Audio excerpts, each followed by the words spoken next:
This episode brought to you by Stamps.com. Why go to the store to get stamps when you can have them printed right at home for your convenience?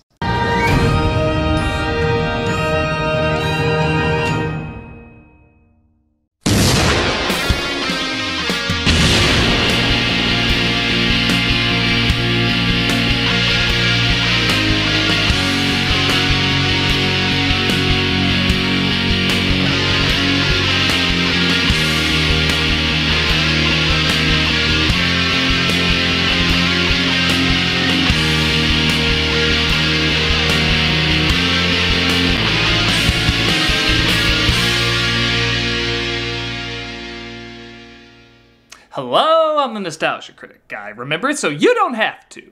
Today we're gonna figure out what happened to Stuart Little. Oh good, we get to see the outcome of throwing a temper tantrum, ruining a close friendship, and driving off into a confusingly vague sunset? Oh, this is a sequel to the movie, not the book. That might be for the best. Continuing that other story will just confuse me more.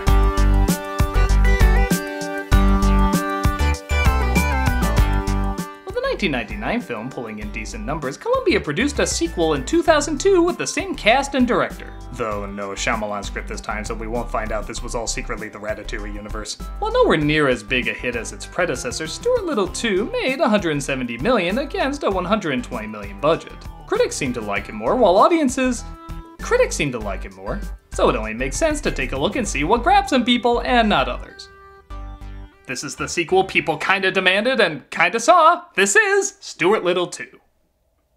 Stuart wakes up excited because it's his first day playing soccer and George is going to join him. Don't forget your cleats. You're looking especially beautiful today. And you still sound like Dr. Strange's failed American accent. She said blah blah, her first word. I'm not sure that's technically, a word. Of course it is. It'll be fun when this family's finally introduced to real matters. You guys spread out! Spread out! Doyle! George gets the ball, kinda, and Stuart is finally put in the game. All right, Stuart. I want you to watch your tail out there. Don't worry, Coach. I won't let you down. Now go get him. I'm not gonna lie, that scene is far more fun when it's shown without the effects. All right, Stuart. I want you to watch your tail out there. Now go get him. Our coach is insane and I'm far too okay with it. George kicks the ball with Stuart on it, knocking a teammate out but scoring the winning point. Only 2 people have to go to the hospital, far less as soccer games go. I have to start wearing a cup. If cartoons were allowed to have genitalia, I'd need it. Stuart and George talk about making that final goal. Hey, you won the game. That's the main thing. The main thing is I hit Wallace in the face. Ah! Jump cut from cute kid to Sonic trailer teeth, not a fan! The next day, George finishes his model plane that Ronald McDonald puked on, but his friend comes over, distracting his attention. Hey George, you want to take a break for a while? I brought my PS2. Yeah, okay. I have GTA San Andreas! Ooh, I'm not allowed to play that. Mom says it reminds her of a former job. Stuart tries finishing the plane, accidentally starting it and taking off. Stuart! Those flowers had 1 day until retirement! God is punishing me for that Pinky in the Brain /fic. Stuart crashes the plane, pissing off George. Everything's fine. You destroyed it. Oh. Thanks, Stuart. I'm glad you're okay. I wish you were dead. Mr. Little tries to make Stuart feel better. See, the thing about being a little is that you can look at any situation, no matter how bleak, how hopeless, and still see the bright side. Look at me. I have an audition for a show called House. As long as I don't have to fake an American accent, I should be fine. After Stuart finishes a very strange class. Canada is separate from the United States because Canadians like to be alone. That might be the only time I regret missing something in school. He drives home and comes across a bird named Margolo, voiced by Melanie Griffith. My name is Stuart. Stuart Little. I'm Margolo. Just Margolo. But my friends call me, why are you wearing a scarf and goggles? You're a bird. Stuart takes her home due to her broken wing, and she says she was chased by a falcon. My pin. It's the only thing I have left of my mother's. Oh, family heirloom? No, that's her leg. I'm just gonna say it, Margolo is adorable. Griffith's voice has a Jennifer Tilly charm to it, and her design is like Baby Yoda ate Tweety Pie. It's almost too cute to watch. Hi there. Ah! She even seems to get along with her cat, Snowbell. Major hairball. Ah! And yet, we continue to lick ourselves. Unbelievable. That's a saying on a t-shirt that would start conversations. Stuart explains the situation to his folks and they decide to let her stay, catching on that Stuart may have a crush on her. He's smitten. He's infatuated. Did you have many crushes? I'm still having one. There's a lot of birds I have attractions to. God, Daisy had such a rack. The next day, Stuart has to go to school, but Mrs. Little says she'll look after Margolo. I will take care of Margolo. Meaning completely abandoning her. Margolo, Martha and I are going out for a bit. Can I bring you anything? Somebody to keep their fucking word would be nice. But it looks like Margolo can fly, and yeah, you already know where this is going. She's in cahoots with the Falcon chasing her, voiced by James Woods, who are planning to steal from Stuart's home. Yeah, birds rob shit. Nobody else ever invited me to live with them. Who found a pitiful orphan bird and plucked her out of the gutter? Excluding it was originally to eat you, it was still very kind of me. Margolo continues to get attached to the Littles, at least that's what this dated pop song is telling me. For a time I felt my faith, it must be hiding. Yeah, every Disney Channel movie turned this song down, so Stuart Little it is. And also starts falling in love with Stuart, watching such romantic films as Vertigo. Stay with me. Aw, they're gonna love the romantic ending. So sweet. He fixes her pin as the Falcon watches, and later threatens that if Margolo doesn't get him Mrs. Little's ring, he'll eat Stuart up. I'll do the dishes. Oh, but you did them last night. For you, I would do dishes every night. Honey, remember when we had an argument? We've never had an argument. Do you think that's unhealthy? No. Oh, okay. Her ring vanishes, and they think it fell into the sink. Hey, what about me? Let me go, Dad. Go where? Down the drain. Just like Stuart Little 3, or so I'm told. I've never seen it, even though I star in it. I think every scenario in this movie is an excuse to get him in a cute tiny outfit. You let our son go down the kitchen drain? Now, Eleanor, don't be upset. Now you can be upset. I like in a nothing role a good actor can still remind you, I'm funny as hell, bitch! Stuart slips into the drain, but Margolo uses Mrs. Little's pearls to save him. Margolo, you're the best friend I ever had. May this hug confuse your emotions with guilt. Margolo feels too much shame and decides to fly away, leaving her pin behind. You find the ring? Everything but. Boy, Raymond's brother hit hard times after finally murdering his parents. People were sad, but not surprised. Stuart realizes Margolo left, and he decides to go after her. And don't try to talk me out of it, because I made up my mind. Stuart, she's just a bird. Wow, never knew George was an anti-birdite. At least get somebody to go with you. George tells Stuart to take Snowbell with him because, yeah, he looks like a tough character in a dark alley. And why would I do that? George is gonna tell him that you ate me. What? Yeah, framing manslaughter I figure is a good way for families to bond. Snowbell agrees to join him, and George tells his parents that Stuart won't be seen as much because he's rehearsing a school play. Gotta go.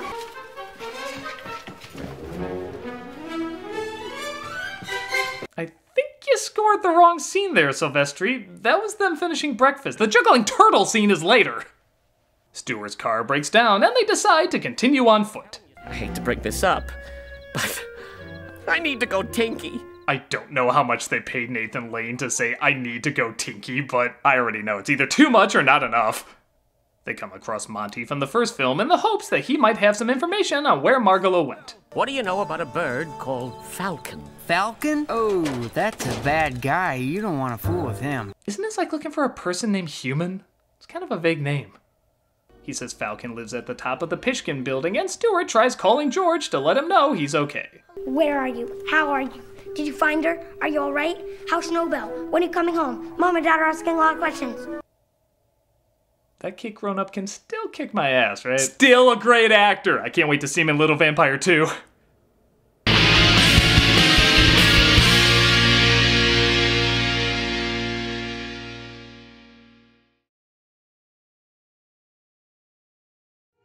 It's sad when you have to replace the papery goodness that I used to call stamps.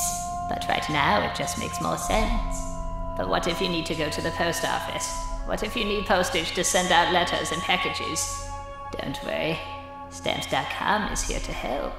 With Stamps.com, you can print postage on demand and skip those lines and crowds at the post office, standing still like one of his stuffed birds.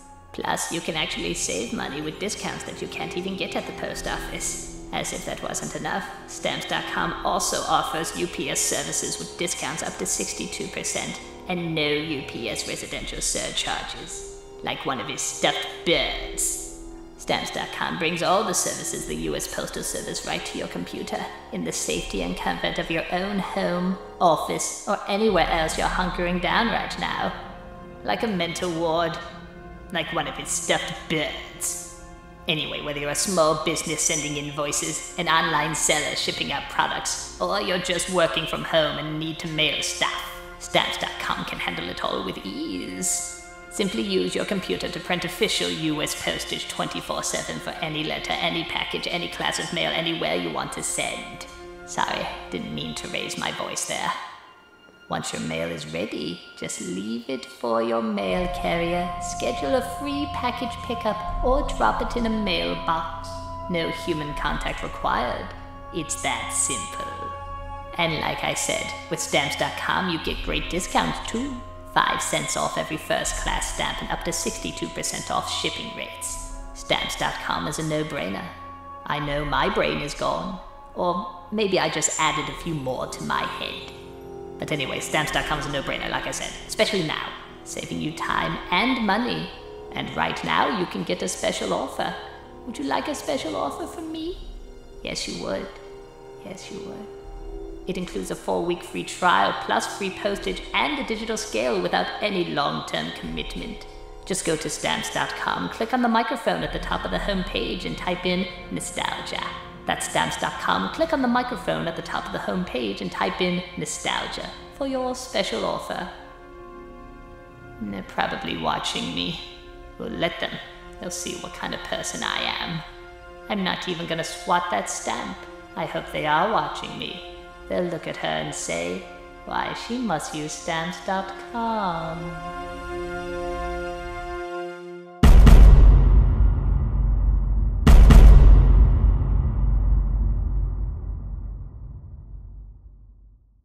Don't forget to check us out on Twitch, playing some games, telling some jokes, and overall just having a good time. Hope to see you there.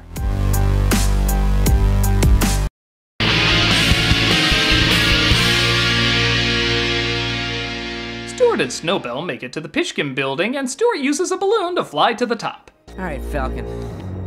Hand her over and nobody gets hurt. Who are you, Lara Croft? What, you think we don't have mouse-sized guns for you? We're probably the only country that does! He comes across Margolo as well as Falcon. And, well, let's just say it's James Woods doing some great James Woodsing. This kid is priceless. Does any of this sound familiar? Oh, my wing. What are you talking about? I can't drill through the wood. What does he mean? Okay, now it's getting sad. I don't envy any woman that's ever been delicately dumped by him. You're leaving me? This kid is priceless. I thought we had something. I can't drill through the wood. Can I still be in one of your movies? Okay, now it's getting sad. Falcon reveals Mrs. Little's ring, which... Do Falcons sell jewels on the black market? What's he gonna do with that? And Margolo admits she lied to him. I never wanted to hurt you. But Margolo, why? I thought we had something together. True, the thought of our kids does give me nightmares. There it is again, but I still thought we could make it work. Falcon tries dropping him to the ground, but he lands in a garbage truck. Afterwards, Snowbell makes his way to the top and finds Margolo locked up in a paint can by Falcon. Where are you? In the can. Is Stuart in there too? Cause I don't want to interrupt. I'm just wondering what the kids will look like. Oh, a big mistake! Stuart wakes up on a garbage barge and tries coming to grips with all the mistakes he's made. There is no silver lining! Wow. Even someone as dedicated as Michael J. Fox was like, it's Stuart Little too. My heart's in this Curb Your Enthusiasm episode I'm in next week. He grabs the pin and just happens to come across the broken plane from earlier. The silver lining! This is it!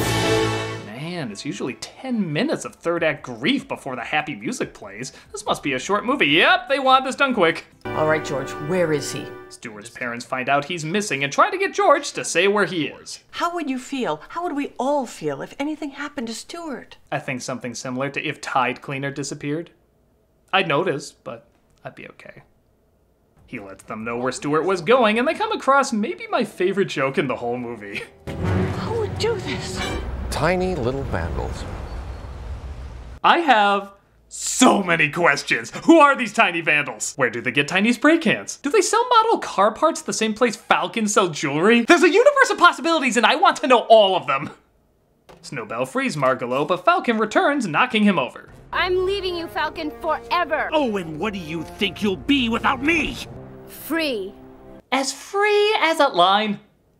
Falcon chases after her, but Stuart fixes his plane and grabs her. I think this is it. Turn here. Okie dokie, no problem. Follow that flying mouse. Okie dokie, no problem. They tell the driver to follow Stuart's plane, which in New York sounds stupid easy, as the Falcon continues to chase them. And that's when this became a horror film. Keep it running.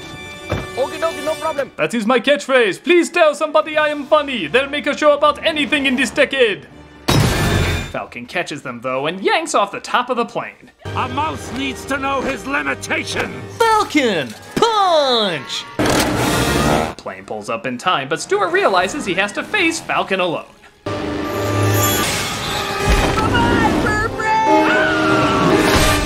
I take it back now, it's a horror film.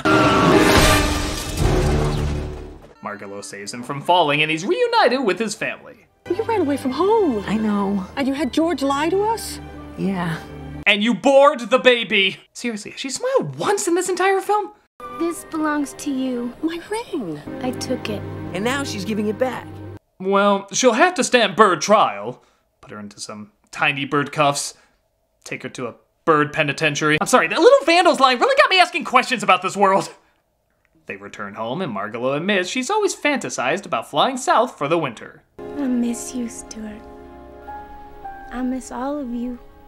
I always dreamed of having a family so I can get as far away from them as possible. Little high, little low. Little hey, little ho. What the hell did you call me? I don't believe it. Well, that was worth a B story. Did you hear about that talking mouse, bird, and cat that defied logic? Who cares? A baby who's supposed to speak at some point spoke. I've had bowel movements with more intrigue. And that was Stuart Little 2. I guess I could be really harsh on it, but at a running time of 1 hour 10 minutes, what's the point? It gives pretty much exactly what it promises, a little adventure with a little mouse and a little bird. Occasionally I'll get a chuckle and a cute moment here and there, but there's not a ton in it for adults. However, I don't think they're supposed to be. It's just a quick children's movie with a lot of cliches, but they fly by so fast and don't even have time to be really that insulting. Being a sequel to a film that's not much like the source material, I think people know this is also not going to be much like the source material. It's hard to be that disappointed. I think for a little bit of kids' entertainment to go in one ear and out the other, it gets the job done okay. Nothing much for grown-ups, but for kids, I think it's an alright way to spend 1 hour and 10 minutes. I'm a Nostalgia Critic guy, remember, so you don't have to. I need to go tinky. Hey, Doug Walker here, doing the charity shout out. We're doing a charity we've done before called Feeding America. This specializes in food banks and food pantries, which are having a difficult time right now. Through everything that's going on, nobody deserves to go to bed hungry. Everybody deserves food. Everybody deserves nourishment. So if you can check them out and either donate or volunteer or even just spread the word, this is something that nobody should have to go through. Everyone deserves food. And this is an organization that's been around for years and has made that possible. So please check them out, see if there's anything you can do, and take care.